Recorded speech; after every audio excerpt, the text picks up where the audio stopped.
नमस्कार। चंद्र और आप में आपका स्वागत है। मेरा नाम चंद्र प्रकाश सतीजा है।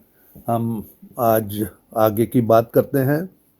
जैसे आपको मैंने जिक्र किया कि भारत का पार्टीशन हो गया था और ये जिन्ना और मुस्लिम लीग के कहने पर जो हिंदुस्तान में उस टाइम कोई बिफोर पार्टीशन 4.25 करोड़ से 4.5 करोड़ की पॉपुलेशन थी मुस्लिम्स की, और जिन्होंने पाकिस्तान बनाया मतलब wholeheartedly 99 to 100% vote Muslim League या पाकिस्तान के लिए दिए थे। लेकिन जब पार्टीशन हुआ तो सिर्फ 72,26,000 मुस्लिम ही पाकिस्तान गए। उनको रोका गया, कुछ अपनी मर्जी से नहीं गए, कुछ नेहरू, गांधी, मौलाना आज़ाद, किदवई, रफ़ी अहमद किदवई वगैरह इन सब ने रोका। इस 72 लाख में भी ज़्यादातर 50 लाख तो पंजाब से गए। बाकी बिहार, यूपी, जिन्होंने होल हार्टली मुस्लिम लीग पाकिस्तान के लिए सपोर्ट किया था, उसमें से कहीं से 5 लाख, कहीं से 2 लाख, कहीं मद्रास प्रेसिडेंसी से तो कुछ हज़ारों में गए। मतलब है कि ये जो है एक किस्म से धोखा था हिंदुस्तान के साथ कि उन्होंने जो पाकिस्तान बनवाया और गए नहीं। जो Indian international organisation of labour है, उन्होंने अब 1959 में अपनी रिपोर्ट में कहा, जो 1951 से 56 में उसका जिक्र है, कि उस टाइम सिर्फ 6,50,000 मुस्लिम ही इंडिया से गए, और वो भी जाके पाकिस्तान में रिलोकेट तो हुए लेकिन काफ़ी वापस भी आ गए।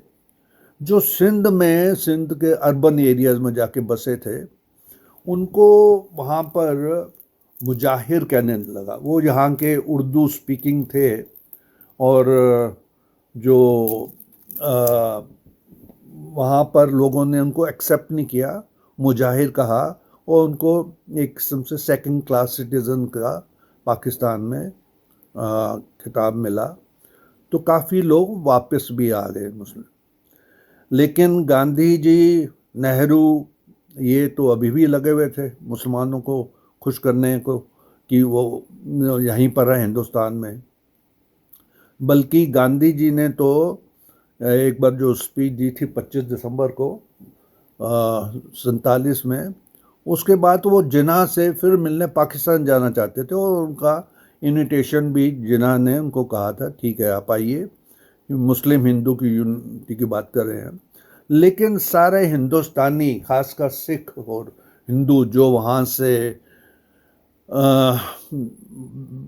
रिफ्यूजी की तरह हिंदुस्तान में आए थे, और काफ़ी उनके कितने लाख लोग मारे जा चुके थे, रिश्तेदार वगैरह, वो इस बात से नाराज़ थे कि गांधी जी जो हमेशा कहा करते थे कि मेरी लाश पे हिंदुस्तान का विभाजन होगा या पाकिस्तान बनेगा, उन्होंने जब लॉर्ड माउंटबेटन ने प्लान अनाउंस किया था, पहले अप्रैल में भी वो मिले थे लॉर्ड माउंटबेटन गांधी जी से, फिर 2 जून 47 को भी मिले थे, और AICC की मीटिंग भी हुई थी बाद में।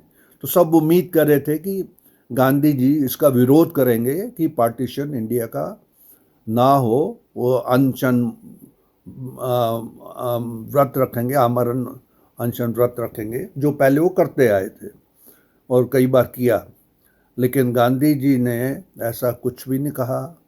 उन्होंने जैसे एक्सेप्ट कर लिया, हाँ पार्टीशन हो रहा है, और नेहरू वगैरह जो कि उनको तो पहले ही उन्होंने प्राइम मिनिस्टर एक किस्म से डिक्लेयर कर दिया था। तो जो गांधी जी का प्रॉमिस था लोगों को, वो प्रॉमिस टोटली फेल हो गया। तो गांधी जी को जो फादर ऑफ द नेशन कहा जाता है, तो जिनकी वजह से 20 से 21 लाख लोग मारे गए और 2 करोड़ के करीब डिस्प्लेस हो गए, तो उनको इस बात का बड़ा गुस्सा था, और जब रेफ्यूजी हिंदुस्तान में जो आए उनको ठंड सर्दियों की रातों में निकाल दिया गया मस्जिदों में या जहाँ भी था, उनका इंतज़ाम पूरी तरह नहीं किए, तो इस बात का लोगों में बहुत गुस्सा था। और गांधी जी तो उनको पाकिस्तान को 55 करोड़ रुपया देने की बात कर रहे थे, और भी काफ़ी ऐसी बात कर रहे थे, तो उस बारे में हम फिर बात करेंगे आगे। अब हम बात करते हैं कि सरदार पटेल ने तो इतनी रियासतों को 564 के करीब उनको जो स्टेट्स थी और प्रिंसली रियासतें थी उनको सबको मिला दिया था। लेकिन कश्मीर के मामले में जवाहरलाल नेहरू ने कहा कि इसको मैं टैकल करूँगा, मैं मतलब है कि ये फॉरेन स्टेट है, तो मैं इसमें मेरे ज़िम्मे है। सुना जाता है कि नेहरू जब इंटरिम प्राइम मिनिस्टर थे तो जम्मू कश्मीर गए थे। जो शेख अब्दुल्ला है, जो माने जाते हैं कि नेहरू के हाफ ब्रदर थे, मतलब मोतीलाल की एक पत्नी कहो या दासी कहो, उनके पुत्र थे, तो वो वहाँ पर मुस्लिम स्टेट बनाना चाहते थे शेख अब्दुल्ला। तो जो महाराजा हरि सिंह थे वहाँ के रूल, उन्होंने उनको अरेस्ट कर लिया था। नेहरू वहाँ गए थे कि भी इनको छुड़ाया जाए, तो उन्होंने महाराजा हरि सिंह ने कहा था कि अभी आप देश के प्रधानमंत्री नहीं बने, और ये जम्मू कश्मीर एक इंडिपेंडेंट स्टेट है, तो आप इसमें दखल मत दीजिए और जाइए। नेहरू ने इसको अपनी बड़ी इंसल्ट माना और कहा कि मैं इसका बदला लूँगा। खैर 21 अक्टूबर 1947 को कबाइलियों ने पाकिस्तान के फोर्सेस कबाइलियों के रूप में ट्राइबल के रूप में हमला किया, और वो मतलब है अटक से लेकर रावलपिंडी तक वो इकट्ठे हुए और फिर पुंछ तक वो आगे बढ़ने लगे। मैं इससे पहले एक बात का जिक्र कर दूं कि जब 15 अगस्त 1947 को देश का विभाजन हुआ और भारत एक इंडिपेंडेंट देश बना, तो उस टाइम जो ब्रिटिश के आर्मी, जो इंडिया के चीफ थे आर्मी के, लॉकहार्ट, वो नेहरू से मिलने आए थे, प्रधानमंत्री हैं। तो नेहरू ने उस टाइम उनको कहा था कि हमें आर्मी की कोई ज़रूरत नहीं है, हमारे लिए पुलिस ही काफ़ी है, पुलिस ही सारी इसको संभाल लेगी, हमें कोई आदमी की ज़रूरत नहीं है। वो भी बड़े हैरान हो गए थे। खैर अब ये युद्ध हुआ, मतलब कि पाकिस्तान ने अपनी फोर्सेस कश्मीर में ट्राइबल के रूप में या कबाइलियों के रूप में, वो पाकिस्तानी फोर्सेस भी थी, उसमें हमला कर दिया। अब महाराजा हरि सिंह जो घबराए, उन्होंने नेहरू को, सरदार पटेल को फ़ोन किया कि आप इंडियन आर्मी अपने भेजिए, फोर्सेस भेजिए। तो नेहरू ने तो कुछ भी करने से मना कर दिया, लेकिन सरदार पटेल ने उनको कहा कि आप इंडिया में जम्मू कश्मीर को मर्ज कर दीजिए, एक्सेशन कर दीजिए, उसके बाद हम करेंगे। तो 26 अक्टूबर 1947 को महाराजा हरि सिंह दिल्ली आए। उस मीटिंग में लॉर्ड माउंटबेटन भी थे, नेहरू भी थे, सरदार पटेल भी थे, और उनके दीवान भी थे महाराजा हरि सिंह के। तो बातचीत में सरदार पटेल ने उनको मनाया कि आप अनकंडीशनली जम्मू कश्मीर को हिंदुस्तान में मिलाने का पेपर साइन कर दीजिए, जो उन्होंने साइन कर दिए। और आप कहा आप तो आर्मी भेजिए, लेकिन नेहरू अभी भी तैयार नहीं थे। फिर सरदार पटेल ने नेहरू जी को हिंदी में, क्योंकि लॉर्ड माउंटबेटन को ना पता चले, वो ना समझे, तो उनको कहा नेहरू जी आपको कश्मीर चाहिए कि नहीं चाहिए? तब उन्होंने कहा हाँ क्यों नहीं चाहिए। तो उस टाइम लेफ्टिनेंट कर्नल जो बाद में मानेक शाह थे, नेहरू ने सरदार पटेल जी ने उनको कहा आपको ऑर्डर मिल गए ना प्राइम मिनिस्टर से, आप जाइए अपना फोर्सेस भेजिए, तैयारी कीजिए और अटैक कश्मीर में अपने जो भी है इनकी स्टेट को बचाइए। खैर वो चले गए। और लेकिन ये हैरानी की बात है कि जो सर जनरल रॉब लॉकहर्स्ट, जो इंडियन फोर्सेस के CNC थे, और पाकिस्तान के थे जनरल डगलस ग्रेसी, ये रोज़ आपस में फ़ोन पे बातचीत होती थी इनको, और इनको सब पता था क्या हो रहा है। और इन्होंने कबायलियों का जो अटक और रावलपिंडी से इकट्ठे होने पर शुरू हो गई थी लड़ाई, तो उनको सब कुछ एक एक खबर थी। लेकिन जनरल लॉकहार्ट ने ये बातें, जो जनरल स्टाफ है और डिफेंस मिनिस्टर बलदेव सिंह थे, नेहरू से, ये छुपा के रखी, उनको कोई नहीं बताया। और हमारी खैर फोर्सेस ने बहुत होशियारी से अपने श्रीनगर में इंडियन एयरफोर्स से और हेलीकॉप्टर से अपनी फोर्सेस उतारी और लड़ाई शुरू हो गई। और हमारी फोर्सेस बहुत अच्छा आगे बढ़ रही थी।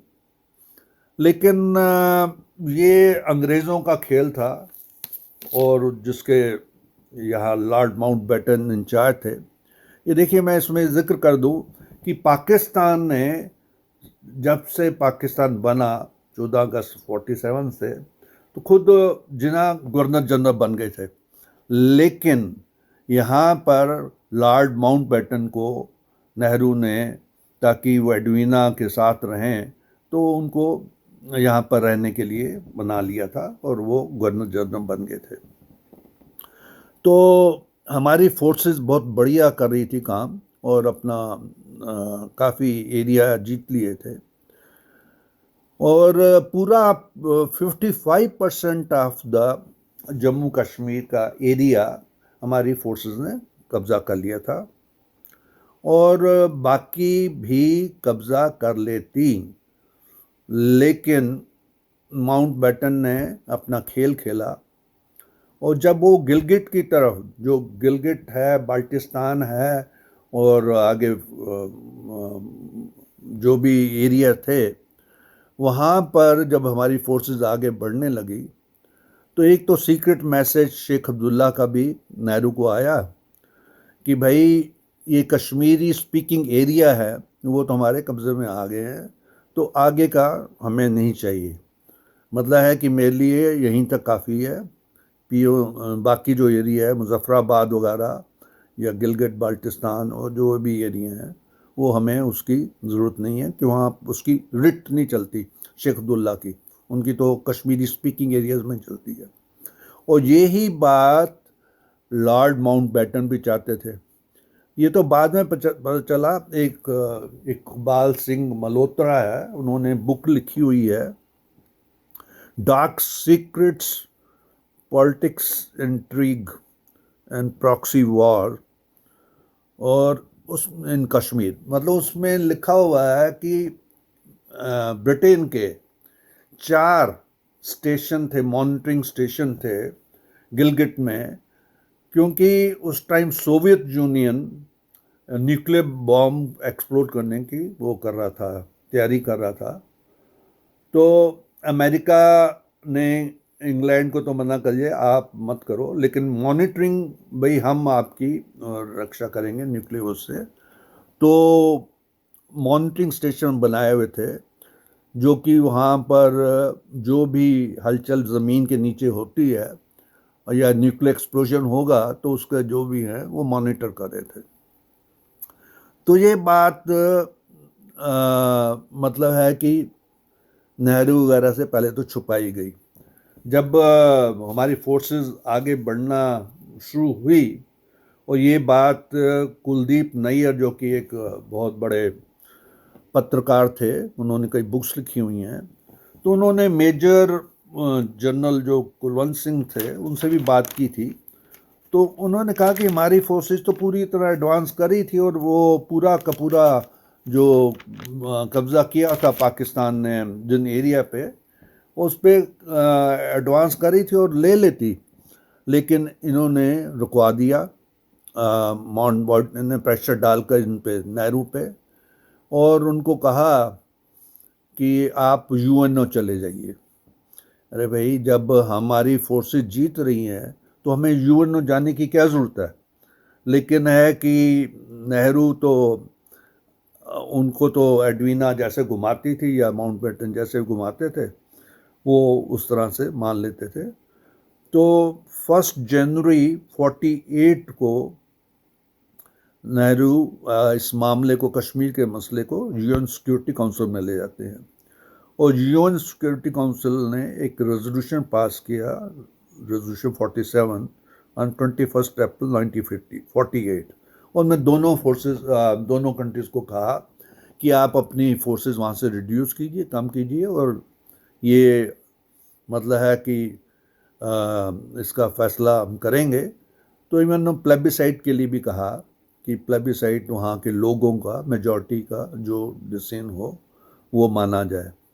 और नेहरू तो खैर उस बात को मान गए, लेकिन क्योंकि वो कंडीशन थी कि पाकिस्तान अभी अपनी फोर्सेस हटाए वहाँ से, तो पाकिस्तान ने कभी फोर्सेस हटाई नहीं, तो इसलिए प्लेबिसाइट की नौबत नहीं आई। लेकिन नेहरू साहब फिर जब जून 48 में ये चले गए थे, लॉर्ड माउंटबेटन और एडवीना इंग्लैंड वापस चले गए थे, तो अक्टूबर में नेहरू जाके 4 दिन के लिए रिलैक्स करने के लिए माउंटबेटन के कंट्री, जो उनका घर था हैम्पशायर में था, वहाँ जाके रहते हैं। और फिर इनके एडवीना, लॉर्ड माउंटबेटन और किसी बहाने चले जाते थे और एडवीना और इनका बहुत ज़्यादा क्लोज प्रॉक्सिमिटी हो जाती है। तो एडवीना फिर इनको समझाती है नेहरू को कि आप सीज फायर के लिए तैयार हो जाइए, सीज फायर का और कोई तरीका नहीं है ये लड़ाई का। तो नेहरू जी तो खैर मान जाते हैं। फिर 22 नवंबर 1948 को British high commissioner sir Archibald आए, वो भी नेहरू से मिलते हैं, वो उनको कन्विंस करते हैं कि सीज फायर की क्या फ़ायदे हैं। और तो 1 जनवरी 1949 को नेहरू सीज फायर डिक्लेयर कर देते हैं। इन द मीन टाइम, जैसे बताया था कि सोवियत यूनियन तो अपना वो कर रहा था, डेटोनेट कर रहा था अपना न्यूक्लियर बॉम्ब।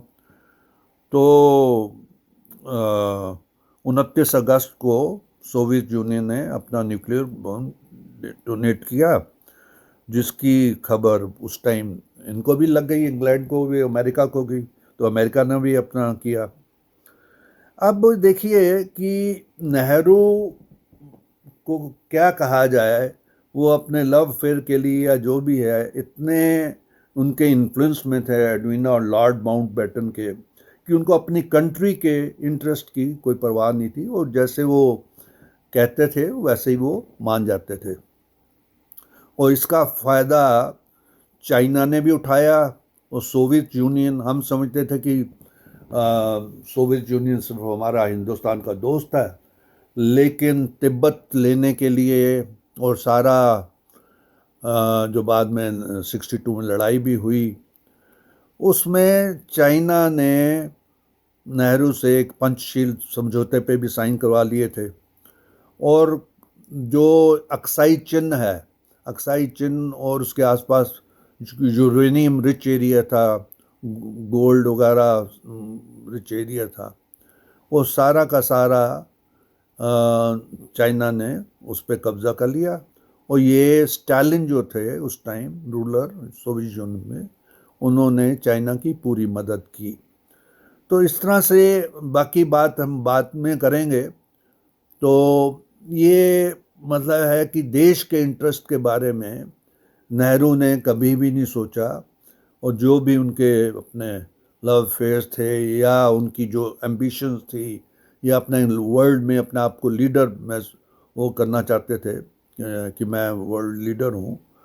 तो हम आज यहीं पर समाप्त करते हैं, और मेरे इस वीडियो को आप लाइक कीजिए, शेयर कीजिए, कमेंट्स लिखिए, और अपना ख्याल रखिए। धन्यवाद।